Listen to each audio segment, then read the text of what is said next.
지난 거의 이제 3주 정도 돼가는 것 같은데 저희가 사도행전을 이제 형제님들이 나눠서 교제를 하다가 제 차례에서 이제 뭔가 중간에 뚝 끊어져서 뭔가 개운하지 못한 그런 마음이 있었습니다. 괜히 또 나중에 교제를 하겠다고 말씀을 드려가지고 뜻하지 않게 찝찝한 마음에 있다가 올라오게 됐습니다. 사실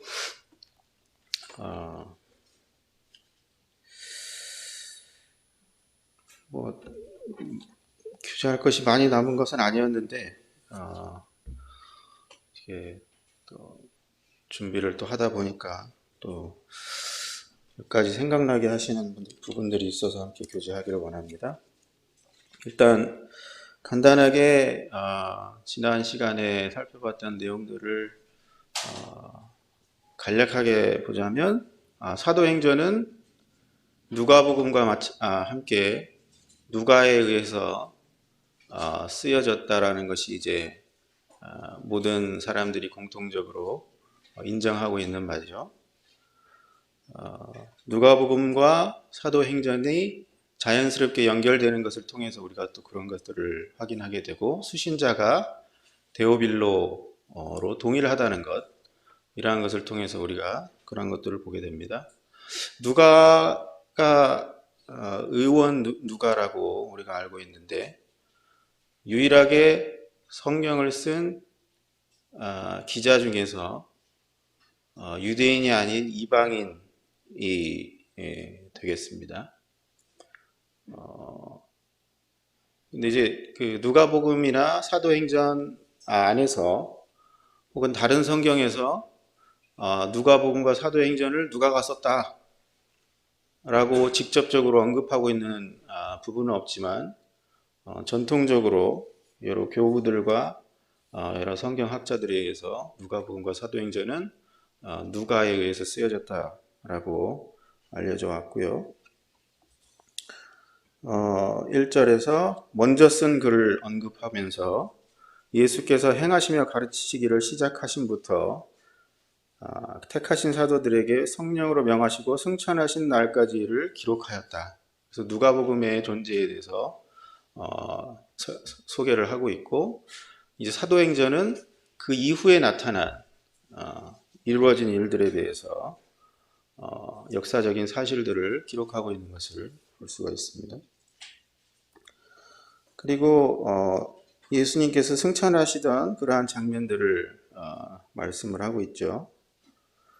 8절을 보면 오직 성령이 너희에게 임하시면 너희가 권능을 받고 예루살렘과 온 유대와 사마리아와 땅끝까지 이르러 내 증인이 되리라 하시니라. 그렇게 말씀하시고 그들이 보는 데에서 하늘로 올려가셨습니다. 제가 오늘 이제 주로 말씀드리고 싶은 부분이 이 증인이라는 부분인데, 일단은 쭉 계속 살펴보도록 하고요. 감람산, 그곳이 감람산이었고 감람산에 대한 부분은 제가 말씀을 드렸습니다. 그리고 이제 그 예수님이 말씀하신 대로 그 누가의 다락방에 있었던 예수님의 제자들이 함께 모여서 기도하기를 전혀 힘썼는데 그 무리가 약 120명가량 되었다고 그랬죠. 그리고 거기에는 예수님의 모친 마리아와 예수님의 육신의 형제들도 거기에 있었다라고 말씀하고 있습니다. 이제 제가 이 상황에 대해서 제가 한번 생각을 해봤습니다. 그들은 과연 어떤 마음이었을까?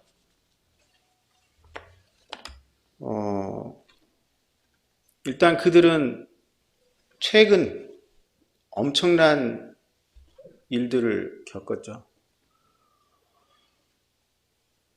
그들이 따라다녔던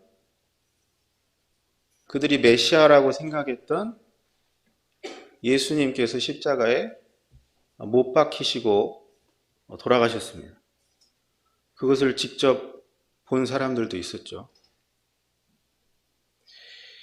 그게 얼마나 충격적이었을까요? 예수님의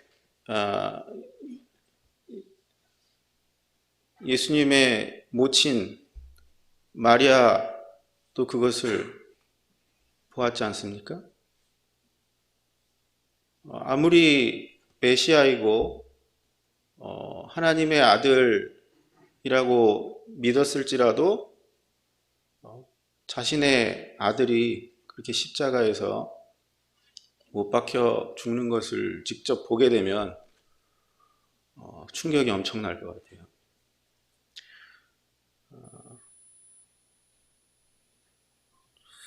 그리고 그렇게 예수님이 십자가에 못 박히시기까지 그렇게 된 것이 그들 중에 한 사람이 배반을 했기 때문에 그렇게 됐다라는 사실은 또 얼마나 충격적입니까? 유다는 그냥 함께 다니던 여느 제자 중에 한 사람도 아니었고 그 중에서도 예수님께서 특별히 지목한 12제자 중에 하나였습니다. 이제 나중에도 살펴보겠지만 그의 역할은 그 제자들 가운데서 그의 역할은 무시할 만한 수준은 아니었죠. 그런 그가 예수님을 배반했고 그 결과로 예수님이 십자가에서 못 박히시게 됐습니다. 그 일을 겪고 예수님이 사흘 만에 부활하셨습니다. 이것도 엄청 놀라운 일이죠. 예수님께서 십자가에서 그렇게 처참한 모습으로 죽으신 것도 엄청 충격적인 일인데 그리고 사흘 만에 죽으셨던 예수님께서 부활하셨다. 그들이 그 부활하신 주님을 만나고 그 부활하신 주님께서 그들과 함께 40일간 함께 있었다. 엄청나게 충격적인 일이었을 것 같습니다. 그런데 그 예수님께서 그들과 함께 계속 계시지 않고 하늘로 올라가셨습니다. 그들은 이렇게 질문했죠. 주께서 이스라엘 나라를 회복하심이 이때니까. 그들은 예수님께서 이제 부활하셨으니까 그분의 나라를 세우시고 이스라엘을 회복시키실 그때가 왔다고 생각했습니다. 그런데 예수님께서 하늘로 올라가셨습니다. 그들이 보는 눈앞에서 하늘로 올라가셨어요. 이런 일련의 일들을 연속적으로 겪으면 사람들의 정신이 어떨까 생각을 해봤습니다. 현대에서도 그런 일들을, 충격적인 일들을 많이 겪으면 무슨 정신적인 이상이 생기죠.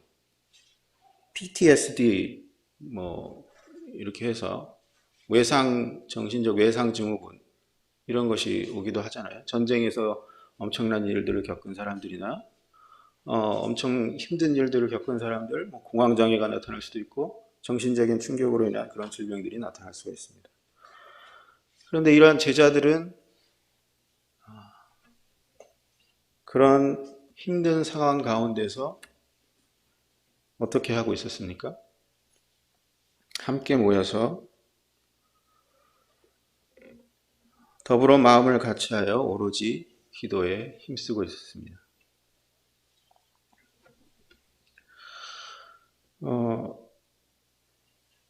우리는 이런 상황을 겪으면 어떨까요? 제 자신을 돌아보면 어떤 힘든 일들을 겪고 충격적인 일들을 겪으면 저는 주로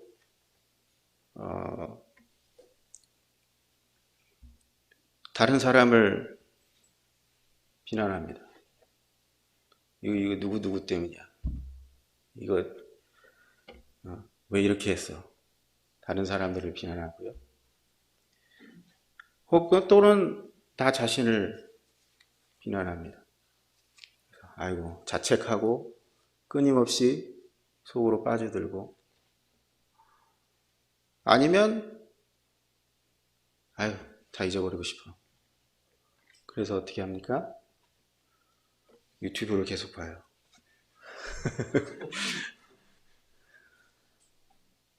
유흥거리를 찾죠. 익숙한 것을 찾고 정신을 다른 데로 환기하고 싶은. 베드로도 아마 처음에는 그랬을 것 같아요. 그래서 예수님께서 죽으시고 부활하셨다는 말을 들었음에도 그가 어떻게 했습니까? 고기 잡으러 갔죠. 자기 마음을 뭔가 달래주고 자기가 익숙하던 것, 또 유흥거리, 오락거리, 뭔가 잊어버릴 수 있는 것, 이런 거를 찾았던 것 같아요. 그런데 지금은 어떻습니까?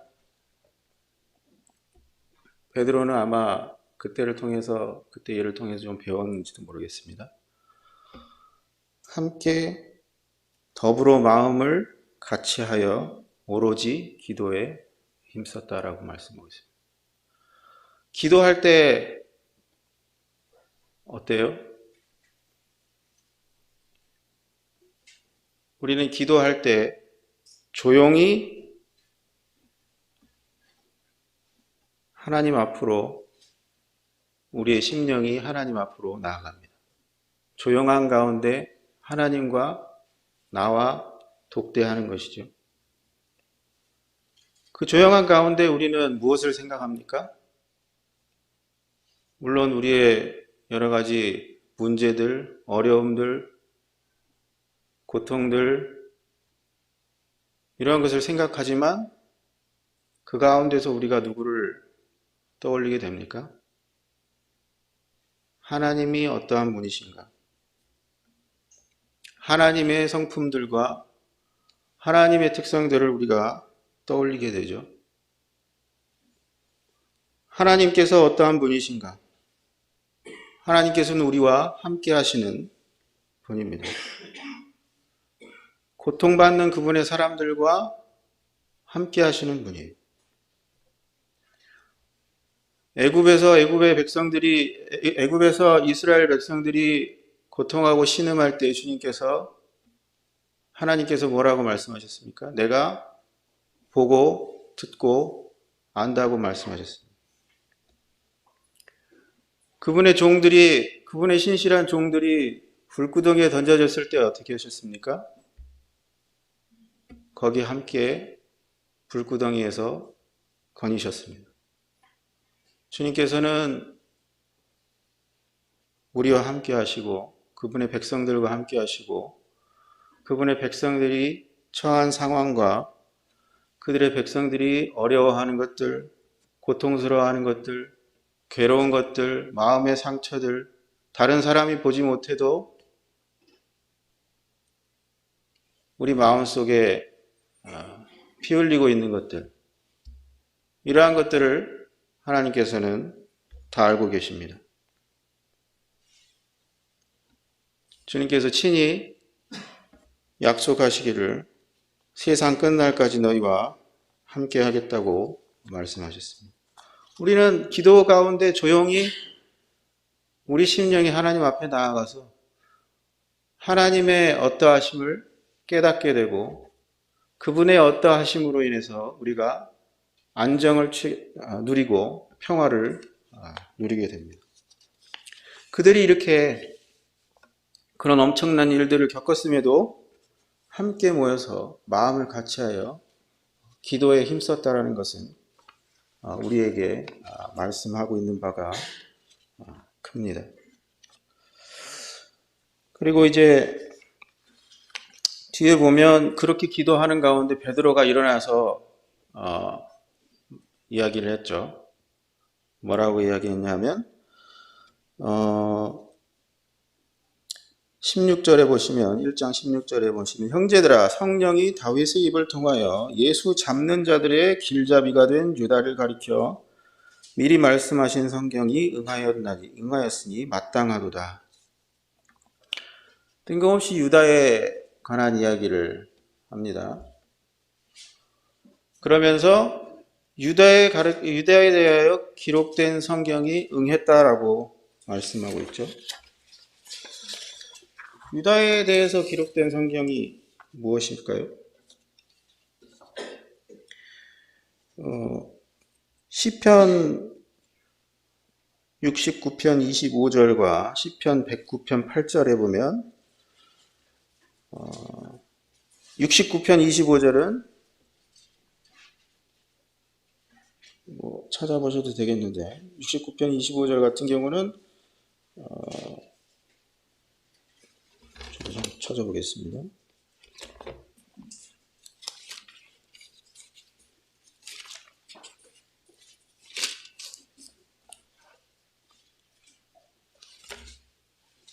이 69편 25절입니다.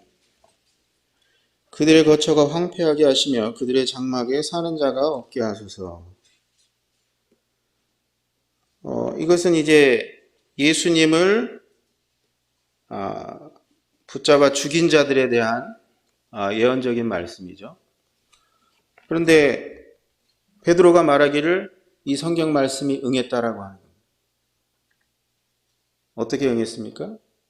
유다 스스로 목을 매달아 죽음으로 인해서 이 성경 말씀이 응했다라고 베드로가 말씀하고 있습니다. 요한복음 17장 12절에서는 예수님께서 직접 말씀하셨습니다. 내가 그들과 함께 있을 때 내게 주신 아버지의 이름으로 그들을 보존하고 지키었나이다. 제자들에 관한 말씀인데 그 중에 하나도 멸망하지 않고 다만 멸망의 자식뿐이오니 이는 성경을 응하게 함이니이다. 예수님께서도 직접 말씀하셨습니다.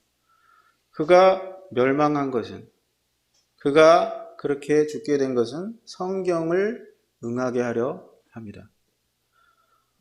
그래서 베드로도 그랬고 예수님께서도 그렇게 말씀하신 것처럼 예수님을 판 자들의 앞잡이가 된 예수님을 넘겨준 유다의 종말은 성경에 기록된 예언의 말씀이 성취된 것이다 라고 베드로가 말씀하고 있는 거죠. 그래서 그 뒤에 이제 디테일한 자세한 말씀들을 나누고 있고 예수님을 판 값으로 밭을 샀다. 그리고 그 밭의 이름 밭을 피바치다, 아겔다마다 이렇게 말하고 있는 것까지 자세한 내용을 말해주고 있습니다. 그 밭은 결국에는 어떤 용도로 쓰여졌습니까? 유다가 예수님을 판 은 30을 가지고 대제사장들에게 돌아가가지고 내가 의로운 무죄한 피를 흘렸다. 의로운 자의 피를 흘렸다. 그렇게 했을 때에 그들이 받아주지 않았죠. 네가 당해라. 그리고 그 돈을 성전에 던지고 나와서 그는 목을 매달아 죽었습니다. 그 남겨진 돈을 가지고 그 제사장들이 어떻게 했습니까? 그 돈을 가지고 토기장이의 밭을 샀는데 그 토기장이의 밭을 나중에는 이제 나그네들, 거처가 없는 자들, 무고한 자들이 이제 연고가 없는 자들이 죽었을 때 그들을 매장하기 위한 밭으로 샀습니다. 그리고 이제 또 그가 인용한 말씀은 그의 직분을 타인이 취하게 하소서 하였도다. 이 말씀은 시편 109편 8절에 나와 있는 말씀이죠. 그래서 이 베드로가 지금 얘기하고 있는 것은 그에 관해서, 그의 죽음에 관해서 성경이 말씀한 것이 이루어졌다. 그러니까 그의 직분을 타인이 취하게 될 것이다 라고 예언한 말씀도 이루어져야 한다 라고 주장을 하고 있는 것이죠. 그래서 그의 주장은 합리적이고 타당해 보입니다. 왜냐하면 그 근거가 어디에 있기 때문입니까? 베드로가 그냥 자기가 기도하다가 갑자기 생각이 나서 이렇게 얘기를 한 겁니까? 아니죠. 그는 분명한 성경 말씀을 근거를 가지고 그렇게 주장을 하고 있는 거죠.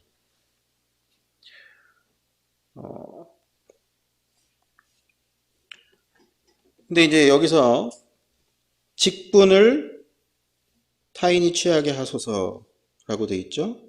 17절에 보면 이 사람은 유다를 가리킵니다. 이 사람은 본래 우리 수 가운데 참여하여 이 직무의 한 부분을 맡았던 자라라고 말씀하고 있습니다. 17절에 직무라고 말할 때 이 직무라는 단어는 헬라어로 디아코니아라는 단어입니다. 또 20절에 직분이라고 나오는데 이것은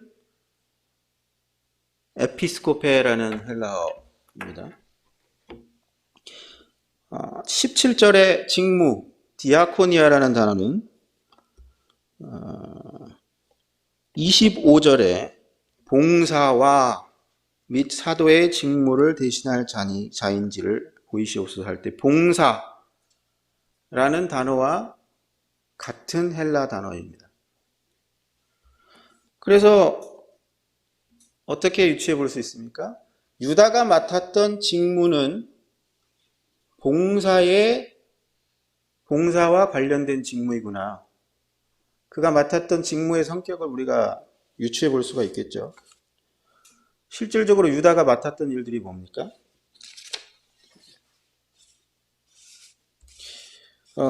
요한복음 13장 29절에 보면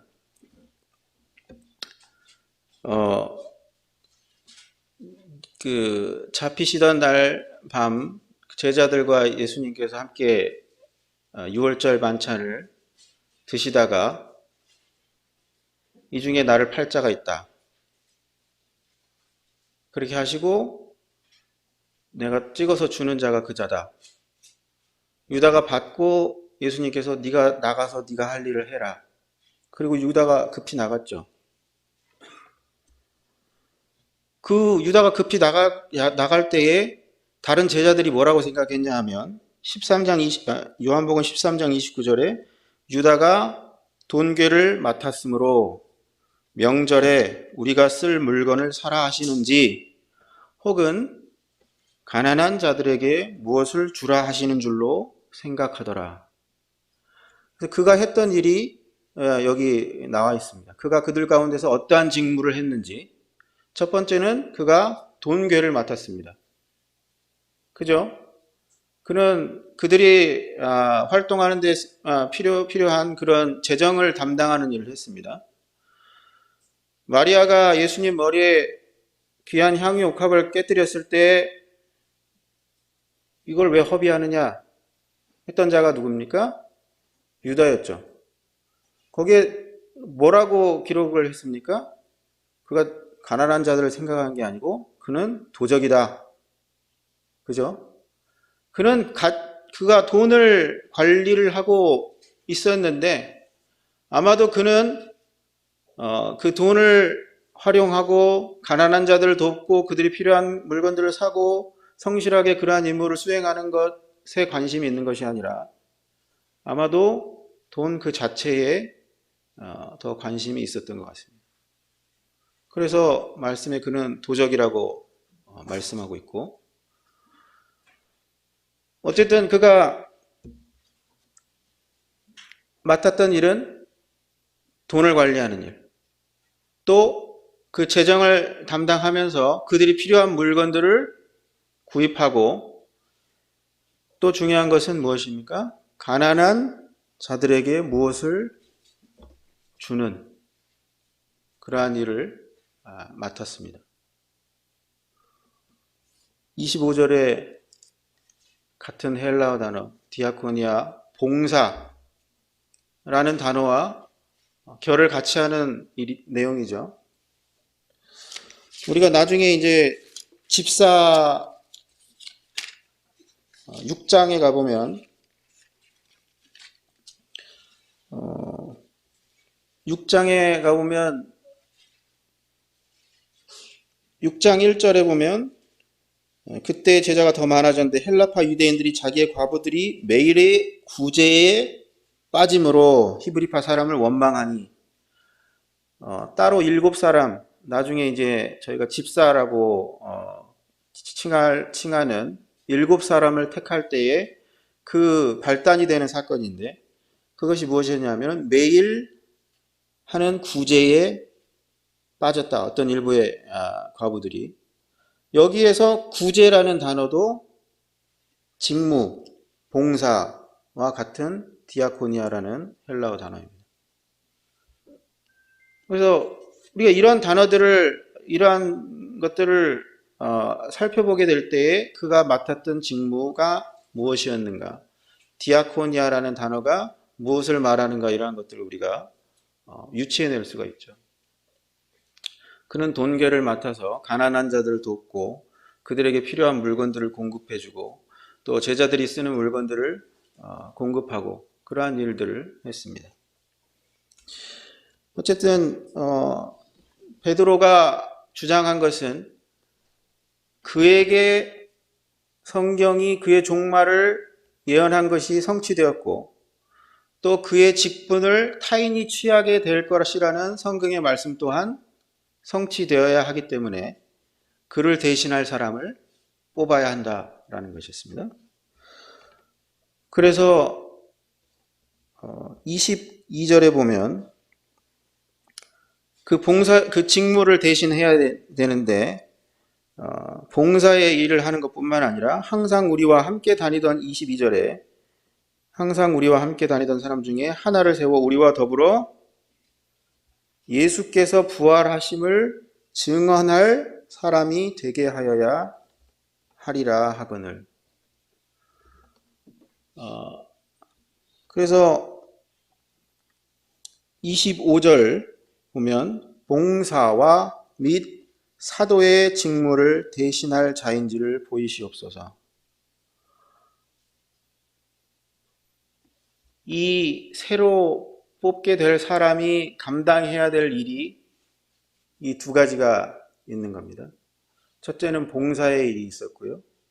두 번째는 사도의 직무라고 했는데 그것은 무엇입니까? 22절에서 말씀하고 있는 것처럼 예수께서 부활하신 것을 증언할 사람입니다. 그래서 그는 그렇게 할 수 있는 사람의 조건이 있었죠. 어떠한 사람이 그러한 것들을 감당할 수 있었습니까?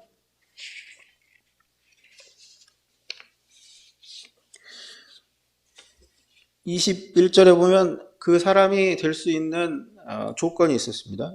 요한의 세례로부터 우리 가운데서 올려져 가신 날까지 주 예수께서 우리 가운데 출입하실 때에 항상 우리와 함께 다니던 사람 중에 하나를 세워. 그래서 이 직무를 감당할 수 있는 사람은 예수님께서 세례를 받으시고 요한으로부터 세례를 받으시고 승천하실 때까지 예수님께서 공생의 사역을 시작하실 때부터 이 땅에서 하늘로 올려가시 그 날까지 다른 사도들과 함께 했던 사람이었습니다. 그 사람은 오로지 그 일에 매진한 사람이어야 됐죠. 제자들은 자기의 생업을 다 내팽개치고 예수님 공생의 사역 기간 동안 예수님과 함께 동고동락했던 사람들입니다. 그래서 중간에 함께 했다든지 하다가 그만뒀다든지 이러한 사람은 자격이 없는 거죠. 예수님께서 공생의 사역을 시작할 때부터 또 그들 눈앞에서 하늘로 올려가실 때까지 그 모든 기간 동안에 그들과 함께 동고동락했던, 그들과 함께 생업을 벌이고 주님과 함께했던 그러한 사람이었습니다. 그래서 그러한 조건을 충족할 수 있는 사람들을 그 무리 가운데서 그 무리들이 추천을 했는데 2명이었죠. 딱 2명. 하나는 유수도라고 하는 요셉이었고 하나는 mattia라는 사람이었습니다. 이 조건을, 아마 제 생각입니다만은 이 조건을 충족할 만한 사람은 아마 그 2 사람뿐이지 않았을까 그런 생각도 듭니다. 그런데 이 둘 중에서 이제 하나를, 제비를 뽑아서 하나를 택하게 됩니다. 어떻게 했습니까? 어떻게 택했습니까? 이 당시는 성령님께서 강림하시기 전이죠. 성령님이 강림하신 것은 이 다음 장에 이제 나옵니다. 성령님께서 강림하시기 전에 일어난 일입니다. 그래서 이제 그들이 한 것은 24절에 보면 그들이 기도하여 이르되 뭇 사람의 마음을 아시는 주여, 이 2 사람 중에 누가 주님께 택하신 바 되어 봉사와 및 사도의 직무를 대신할 자인지를 보이시옵소서. 유다는 이 직무를 버리고 제 곳으로 갔나이다 하고 제비를 뽑아 mattia를 얻으니 그가 11 사도의 수에 들어가니라. 그래서 그들이 최종적으로 취한 방법은 제비를 뽑는 것이었습니다. 우리가 일견 생각해 보면은 뭔 이렇게 중요한 일을 하는데 제비를 뽑나 이렇게 생각할 수도 있잖아요. 근데 제비를 뽑는 것은 사실 유대 전통적인 방법이었고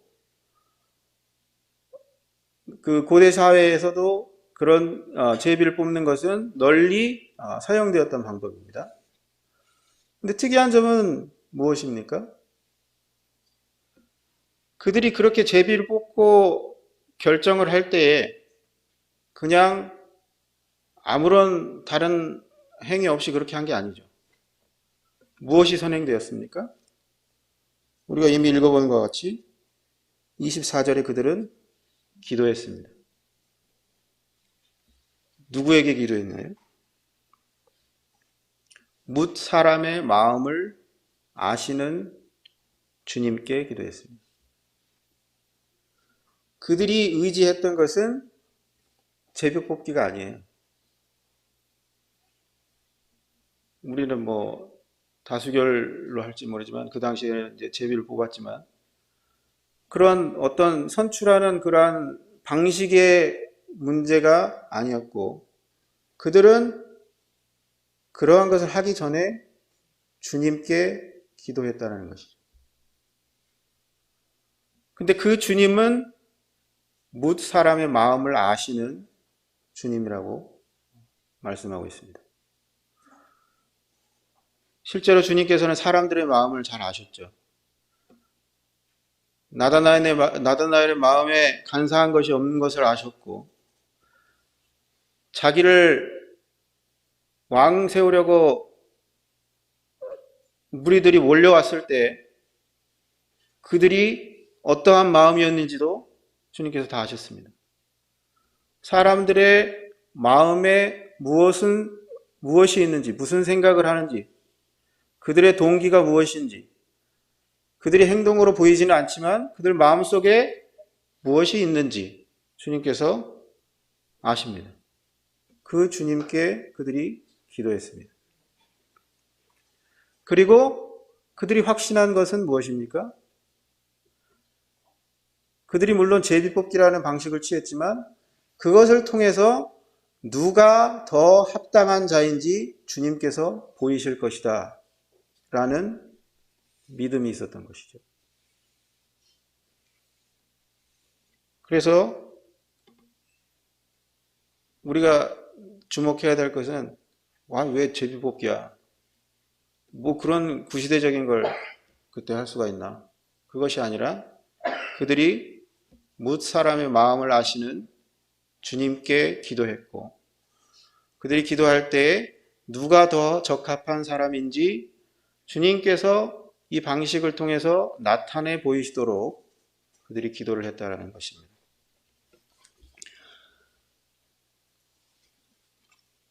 이제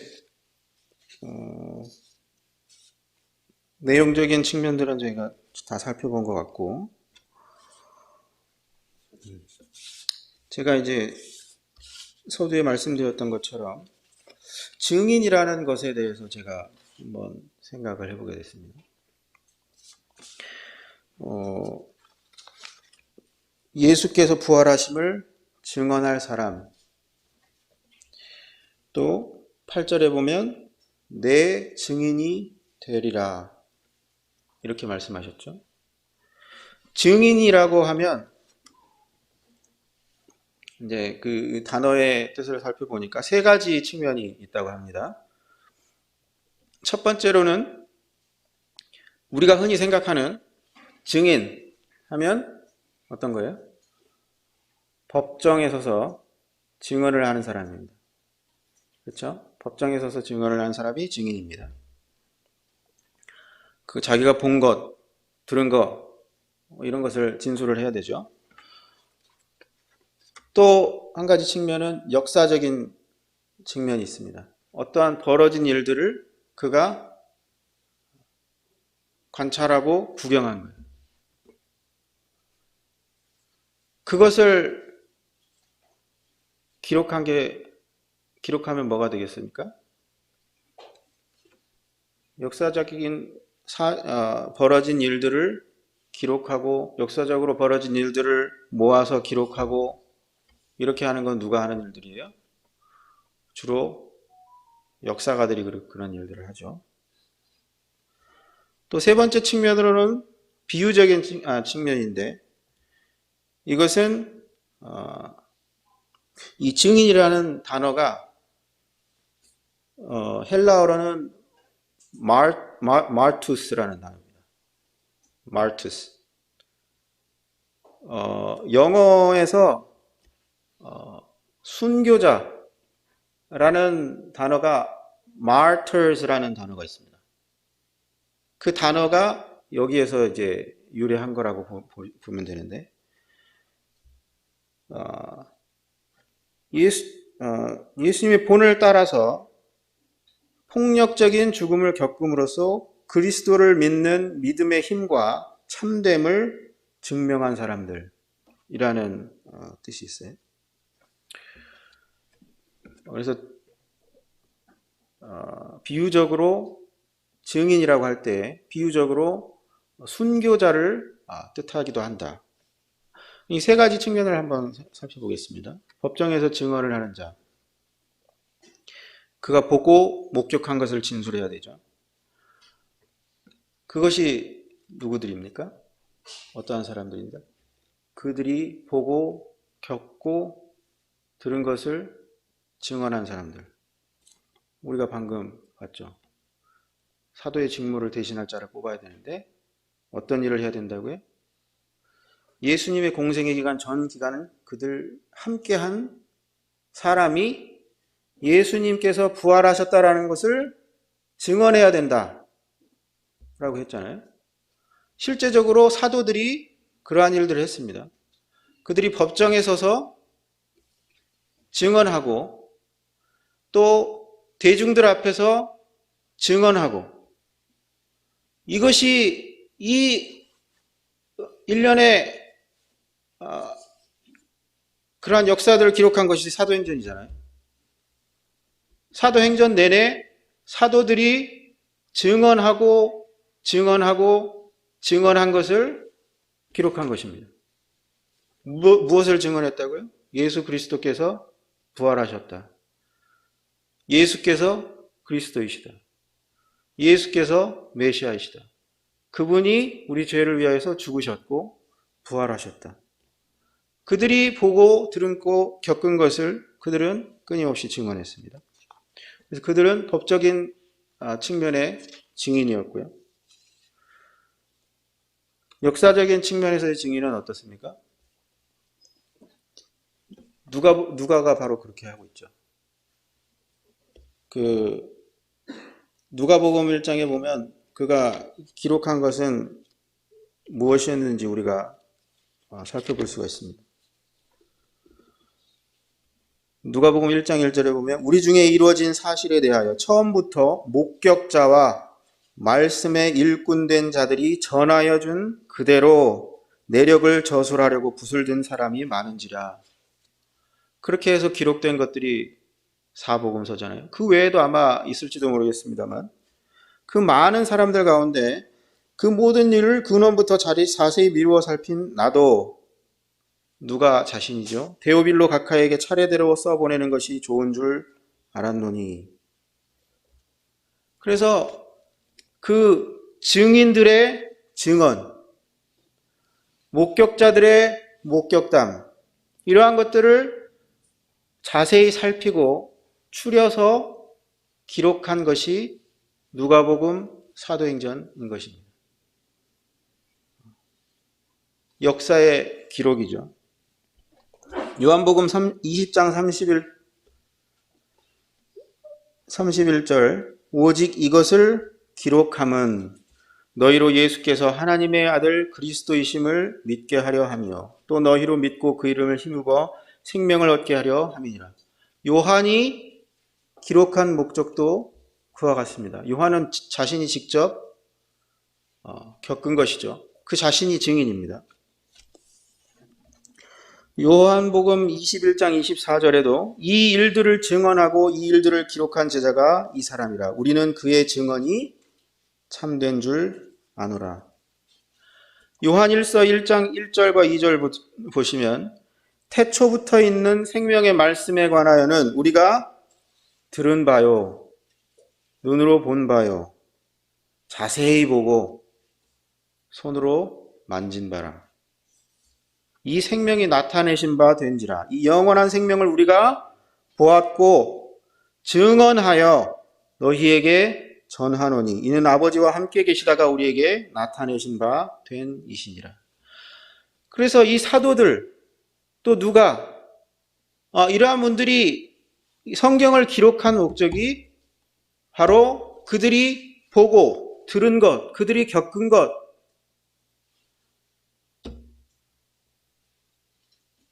그들이 직접 보고 겪은 것들을 기록으로 남긴 것이죠. 그래서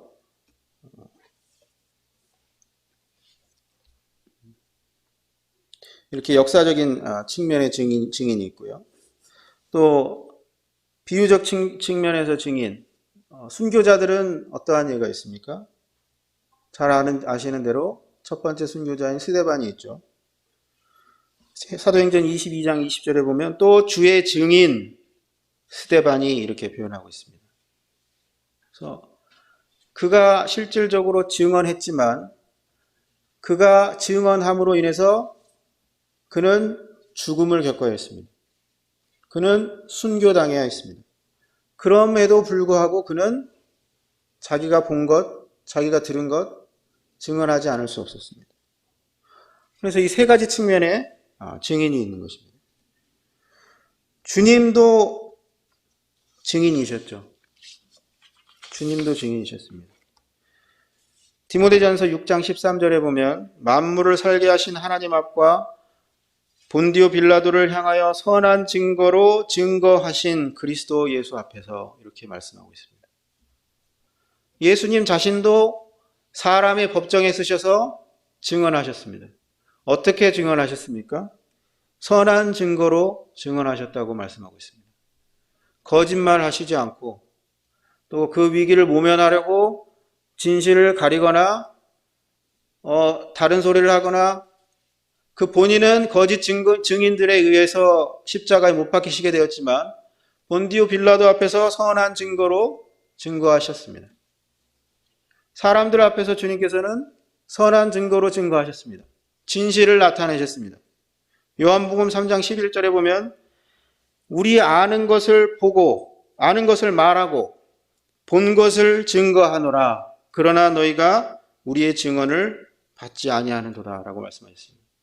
예수님께서는 사람들 앞에서 끊임없이 그 자신이 아는 것, 보는 것을 증거하셨습니다. 주님께서 아시는 것이 무엇입니까? 주님께서 본 것이 무엇입니까? 주님께서 아시는 것은 하나님이 세상을 이처럼 사랑하신다는 것이었습니다.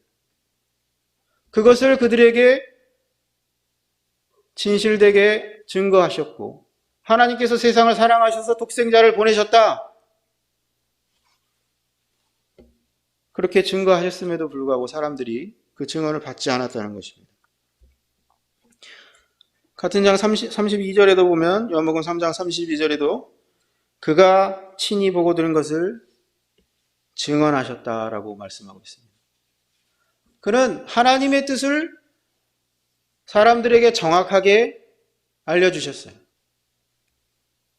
멸망 가운데로 달려가는 사람들을 위해서 멸망치 않고 영생을 얻게 하려 하시는 하나님의 뜻을 나타내셨습니다. 그런데 사람들이 그 증거를 받지 않았다고 말하고 있죠.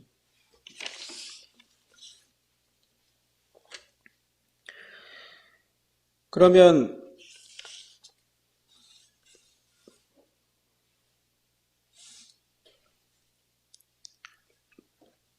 우리는 어떻습니까? 우리도 증인입니까? 첫 번째 저희가 증인의 첫 번째 측면을 봤을 때 그것은 자기가 직접 보고 듣고 겪은 것이어야 되잖아요. 우리 중에 예수님을 직접 보신 분이 계십니까? 그런 분이 계시다면 굉장히 오래 사신 분이겠죠. 우리는 직접 예수님을 보지 못했습니다. 예수님의 음성을 들으신 분 계십니까? 병원에 한번 가보셔야 될 수도 있습니다. 우리는 직접 예수님을 만나지 못했어요. 그런데 우리는 스스로 증인이라고 할 수 있을까요? 우리 찬송에도 그러죠. 우리는 모두 다 주님의 증인, 땅끝까지 이르러 복음 전하세. 우리도 증인이죠. 직접 우리가 보지 않았지만, 직접 우리가 듣지 않았지만, 직접 보고 들은 자들이 기록한 성경 말씀을 우리가 사실이라고 믿었습니다. 그래서 우리가 증인이라고 말할 수 있는 거죠. 베드로전서 1장 8절에 보면 예수를 너희가 보지 못하였으나 사랑하는도다. 이제도 보지 못하나 믿고 말할 수 없는 영광스러운 즐거움으로 기뻐하나니 믿음의 결국 곧 영혼의 구원을 받음이라. 우리가 어떻게 믿을 수 있었습니까? 우리가 어떻게 구원받았다고 말할 수 있습니까? 우리가 어떻게 영생이 있다고 말할 수 있습니까? 우리는 예수님을 보지 않았습니다. 그렇지만 우리는 예수님을 사랑합니다. 이제도 우리 눈앞에 보이지 않습니다. 그렇지만 우리가 그분을 믿고 말할 수 없는 영광스러운 즐거움으로 기뻐할 수 있습니다. 우리는 믿음의 결국 곧 영혼의 구원을 받았습니다. 이게 다 어떻게 가능한 거예요? 우리가 보지 않았지만 이것을 직접 본 자들, 사도들, 한 사람이 아니고 다수의 사도들이 그들이 보고 들은 것, 그들의 증언을 기록으로 남겼기 때문입니다. 그들이 그냥 말로 전해졌으면 어떻게 됐을까요? 이러한 일들이 계속 그냥 말로 구전되어 왔으면 아마 그렇게 구전되는 과정 가운데 많은 것이 달라지고 사실과 달라지고 무엇이 첨가되고 무엇이 빠지고 그렇게 됐을지도 모릅니다. 그런데 그들이 이것을 기록했고 그것이 우리에게까지 전해졌다는 것이죠. 우리가 이 성경 말씀을 통해서 우리 예수님을 믿고 구원을 받았습니다.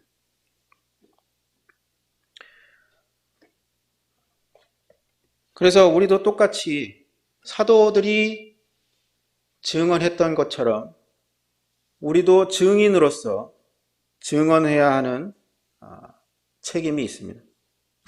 마태복음 28장에 주님께서 그렇게 말씀하셨죠.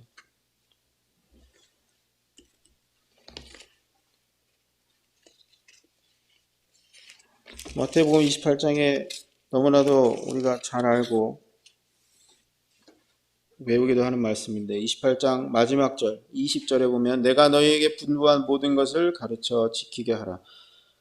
볼지어다 내가 세상 끝날까지 너희와 항상 함께 있으리라 하시니라.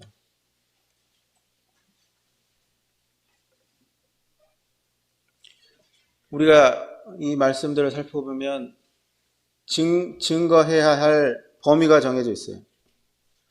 어디에까지 증거를 해야 됩니까? 19절에 보면 모든 민족을 제자로 삼아, 또 사도행전 1장에서 본 것처럼 땅 끝까지 이르러 그렇게 말씀하고 있죠. 그래서 모든 세계, 땅 끝까지 모든 민족, 어떠한 언어를 사용하든 그들의 피부색이 어떻든 간에 모든 사람에게 땅 끝까지 이르러 주님을 증거해야 할 책임이 있습니다. 언제까지 증거해야 되죠? 세상 끝날까지 해야 됩니다. 우리가 60 정도 되면 은퇴하고 정년이 있고 그렇잖아요. 일반적인 회사 생활도 그렇습니다. 영적인 일에 은퇴가 있습니까? 저는 개인적으로는 영적인 일에는 은퇴가 없다고 생각을 합니다. 본인의 체력이 감당하는 한. 그래서 노년에도 왕성하게 활동하시는 형제님들을 우리가 형제자매님들을 저희가 보지 않습니까? 땅 끝까지 모든 민족에게 또 세상 끝날까지 우리가 주님의 증인으로서 증거해야 할 책임이 있다는 것을 저희가 이러한 말씀들을 통해서 배우게 됩니다. 사도행전 1장을 살펴보면서 제가 끝까지 생각했던 내용들을 성도님들과 함께 나누게 되었습니다. 이상입니다.